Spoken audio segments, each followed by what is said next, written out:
বিসমিল্লাহির রহমানির রহিম। হে মানুষ, তোমার জীবন হলো বরফের টুকরার মতন।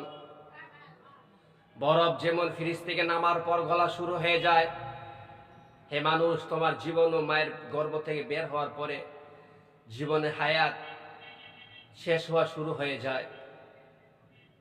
মায়ের পেটে গর্ভ থেকে বের হওয়ার পরে থেকে তোমার এক এক মিনিট করে, ঘন্টা করে, দিন দিন করে এক সময় তোমার জীবন তো শেষ হয়ে যায়। 70-80 বছর জীবন হয়ে যায়।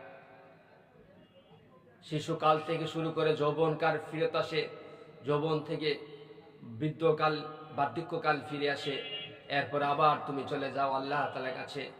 বান্দা, বরফ যেমন গলতে গলতে শেষ হয়ে যায়, তোমার জীবনও একসময় শেষ হয়ে যায়।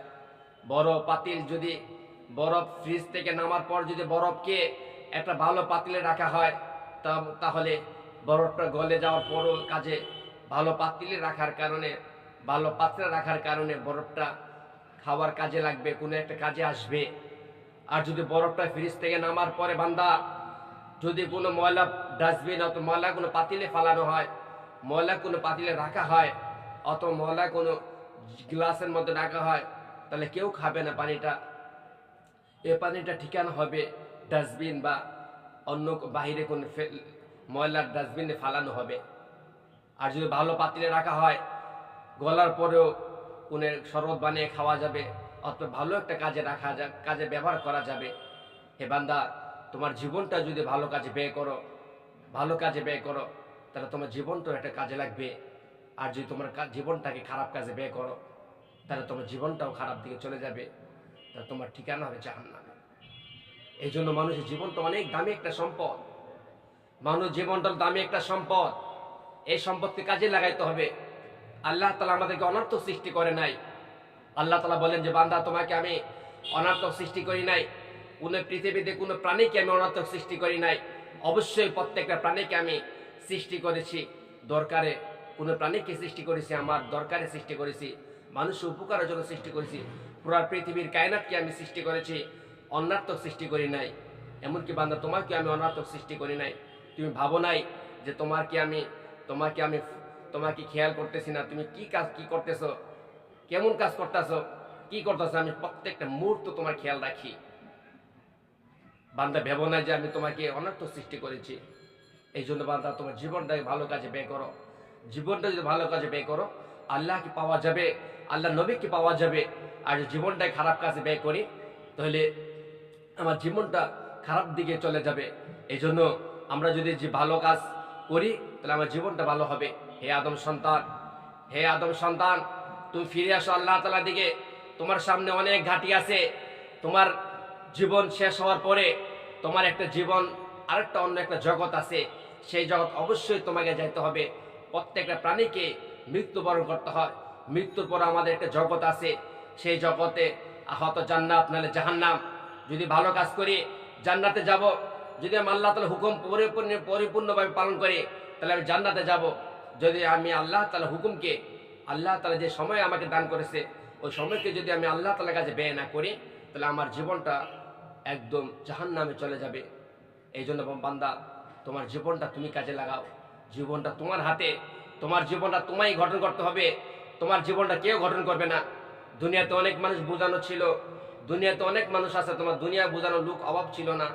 বান্দা, আখিরাত বোঝানো তোমার লোক কেউ ছিল না।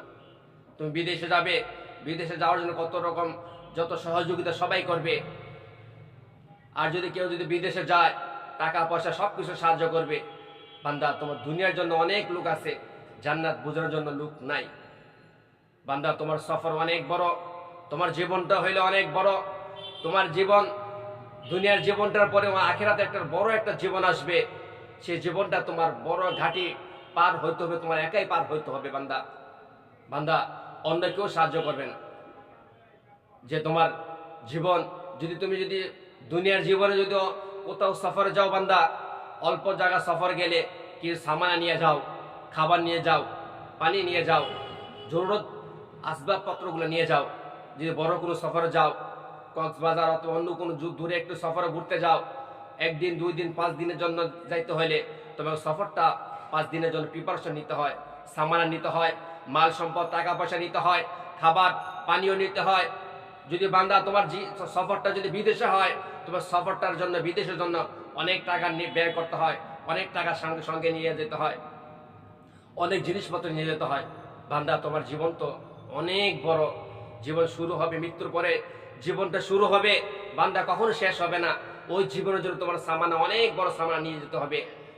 ওই সামানা হলো দুনিয়ার কোনো সামানা নয়, ওই সামানা হলো আখেরাতে প্রস্তুতি সামানা, ইমান আর আমল। যে ইমান আমলটা সুন্দর করি বান্দা, তাহলে আমার জীবনটা সুন্দর হবে। যদি আমার ইমান আমলটা সুন্দর না করি, তাহলে আমার আখেরাত বরবাদ হয়ে যাবে। বান্দা ফিরে আসো আল্লাহর দিকে, আল্লাহর দিকে ফিরে আসো, আল্লাহ তাআলার দিকে, আল্লাহর প্রতিটি পায়ে সাজদা করো, আল্লাহকে ডাকো। হে বান্দা, আখেরাত অনেক বড় ঘাটি আছে, মৃত্যুর পরে ঘাটি শুরু হবে। এক একটা ঘাটি অনেক বড় বিশাল ঘাটি হবে, সেই ঘাটি তোমার একাই পার হইতে হবে। মৃত্যুর পরে তোমার কবরের ঘাটি আছে, কবরের ঘাটি সবচেয়ে ভয়ঙ্কর ঘাটি। যে ঘাটির কথা মনে পড়ে সাহাবে কেরামরা কাঁদতে কাঁদতে চোখ বুক দাড়ি মুবারক ভেসে ফেলতেন, সাহাবেরা কাঁদতেন, নবী করিম সাল্লাল্লাহু আলাইহি সাল্লামও কান্না করতেন যে আখেরাতের সময় তো অনেক বড় সময়, আখেরাতের সামানা তো অনেক বড় সামানা। দুনিয়ার সামানা তো অনেকে সাহায্য করবে, দুনিয়া কোথাও বিপদে পড়লে কেউ না কেউ সাহায্য করবে তোমাকে। বান্দা আখেরাতে ঘাটি তোমাকে কেউ সাহায্য করবে না, একমাত্র আল্লাহ তাআলা সাহায্য করবে, যদি তুমি পরিপূর্ণ আল্লাহ তাআলার হুকুম মানো। মৃত্যুর পর তোমাকে জিজ্ঞাসা করবে, কবরে ঘাটি তোমাকে জিজ্ঞাসা করবে, মার রব্বুকা, তোমার রব কে ছিল? যদি রবের পরিপূর্ণ হুকুম আদায় করো বান্দা, তুমি বলতে পারো রব হলো আল্লাহ তাআলা। আর যদি বান্দা তুমি রবের হুকুম পরিপূর্ণ না মানতে, তুমি কে রব বলতে পারবে না, বলবে লা আদ্রি, আমি কিছুই জানি না, লা আদ্রি, আমি কিছুই জানি না, লা আদ্রি, আমি কিছু জানি না। তখন ফেরেশতারা তোমাকে তারপর প্রশ্ন করবে, ওমান দিনুক, তোমার দিন কি? যদি দিনের ইসলামের হুকুম যদি পরিপূর্ণ আদায় করো বান্দা, আমি যদি ইসলামের হুকুম পরিপূর্ণ আদায় করি, তাহলে আমি বলতে পারি দিন হলো ইসলাম, ইসলাম হলো আমার দিন, ইসলামের হুকুম আমি পরিপূর্ণ পালন করেছি, ইসলাম অনুযায়ী আমি চলেছি, ইসলামী অনুযায়ী আমার জীবনকে গঠন করেছি। আর যদি আমি ইসলাম অনুযায়ী জীবনকে না গঠন করি, তাহলে আমি কিছুই বলতে পারবো না। তখন বলবো লা আদ্রি, হায় আমি কিছু জানি না, লা আদ্রি, আমি হায় কিছু জানি না, লা আদ্রি, আমি কিছু জানি না। তারপর বলো আমার নবী ও কত, নবীকে? তখন বলবে যে নবীর পরিপূর্ণ সুন্নত আদায় করতাম, নবী করিম সাল্লাল্লাহু আলাইহি ওয়াসাল্লাম যে সুন্নত ছিল পরিপূর্ণ সুন্নত আদায় করলে, তখন বলতে পারো আমার নবী হলো হযরত মুহাম্মদ সাল্লাল্লাহু আলাইহি সাল্লাম। আর যদি নবীর হুকুম যদি না মানি, নবীর সুন্নত তরিকা জীবনযাপন না করি, তখন বলতে পারবো না। তখন বললা আদ্রি, আমি কিছু জানি না। তখন এই তিনটা প্রশ্ন যখন উত্তর না পারবে, তখনই ফেরেশতা অনেক বড় ধাক্কা, অনেক বড় গুরুজ দিয়ে আঘাত করতে থাকবে। তখন কঠিন একটা অবস্থা হবে। কবর ঘাটি যদি অবস্থা খারাপ হয়ে যায়, প্রত্যেকটা ঘাটির অবস্থা খারাপ হবে। তারপরে ফুলসিরাত রাস্তা 30,000 বছর রাস্তা হবে, সুদা 30,000 বছর রাস্তা হবে, বাঁকা উঠতে হবে, 30,000 বছর রাস্তাকে একদম উপরের দিকে উঠতে হবে।